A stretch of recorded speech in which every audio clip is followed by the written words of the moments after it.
এখানে একটা সূক্ষ্ম মাসলা আপনাদেরকে বলে যায়। ফতোয়ায়ে শামীর মধ্যে আসছে 2 খণ্ডের মধ্যে, কেউ যদি ফজরের নামাজের জন্য গিয়েছে মসজিদে, কথাটা সুন্দর করে শোনেন, সুর দিয়ে বলার প্রয়োজন নাই, মাসআলা বোঝেন। কেউ যদি ফজরের নামাজ পড়ার জন্য মসজিদে যায়, যাওয়ার পর দেখে ইমাম সাহেব নামাজে দাঁড়ায় গেছে। কিসে নামাজ দাঁড়ায় গেছে? ফরজ নামাজে দাঁড়ায় গেছে, ফজরের নামাজ শুরু করে দিয়েছে। এই ব্যক্তির করণীয় কি?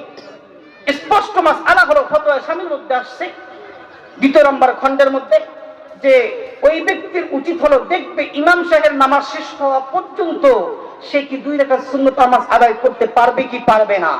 যদি ওই ব্যক্তির পুরা বিশ্বাস হয় যে হ্যাঁ শেষ বইটুকু হলেও আমি ইমাম সাহেবের সাথে শামিল হতে পারবো, তাহলে ওই ব্যক্তির জন্য জরুরি সে প্রথমে ফজরের 2 রাকাত সুন্নত আদায় করে। বলেন সুবহানাল্লাহ। কি আদায় করবে? সুন্নত আদায় করবে। এখন যদি দেখেন না ইমাম সাহেব শেষে চলে গেছে, আমি সুন্নত আদায় করতে গিয়ে ফরজ ছুটে যাবে, তখন ওই ব্যক্তির জন্য উচিত যে সর্বপ্রথম আগে ইমামের সাথে নামাজে শরীক হইয়া ফরজ নামাজ আদায় করবে। এরপরে সে যখন সূর্য উদিত হবে তখন সে আবার ওই 2 রাকাত সুন্নত নামাজ পড়ে নেবে। কথা বুঝে আসছে? এটার দলিল কি? হাদিস থেকে দলিল দিতে হবে নাকি?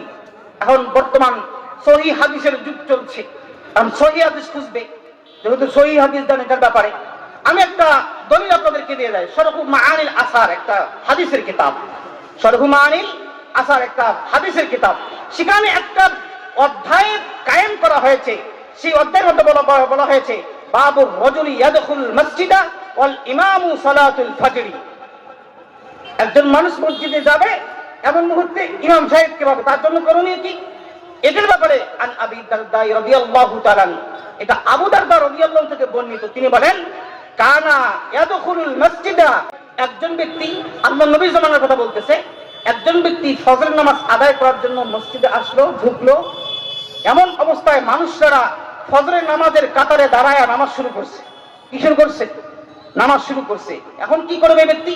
ওই ব্যক্তি ফায়ুসাল্লির রাকাআতাইনি, ওই ব্যক্তি 2 রাকাত নামাজ আদায় করলো ফি নাহিয়াতিল মসজিদ, মসজিদের বারান্দায়। কোথায়?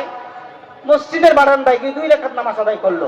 বলেন তো এই শরহু মাআনিল আসারের মধ্যে যে হাদিস সহিহ, এই হাদিস দ্বারা প্রমাণ হয় যে আল্লাহর নবীর জামানায় নামাজ শুরু হয়ে গেছে, সাহাবী এসে দেখে নামাজ শুরু হয়ে গেছে, এরপরও সে মসজিদের বারান্দায় গিয়ে নামাজ পড়লো।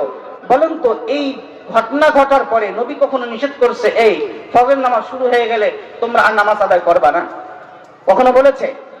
বললে তো সেই দিনের ঘটনা ঘটার পরে আল্লাহ নবীর কানে যাইতো আর নবী নিষেধ করতো। অবশ্যই নবীর কানে গেছে যে সাহাবী নামাজ পড়েছে, এরপরে নবী নিষেধ করে নাই।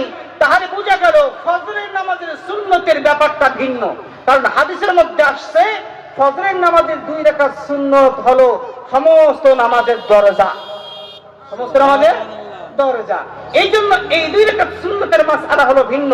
নামাজ শুরু হয়েছে, আপনি শেষ বৈঠক পর্যন্ত নামাজ পাবেন, আপনার জন্য জরুরি হলো আগে 2 রাকাত সুন্নত পড়েন, এরপর ইমাম সাহেবের সাথে যোগ দেন। মাসআলা ক্লিয়ার?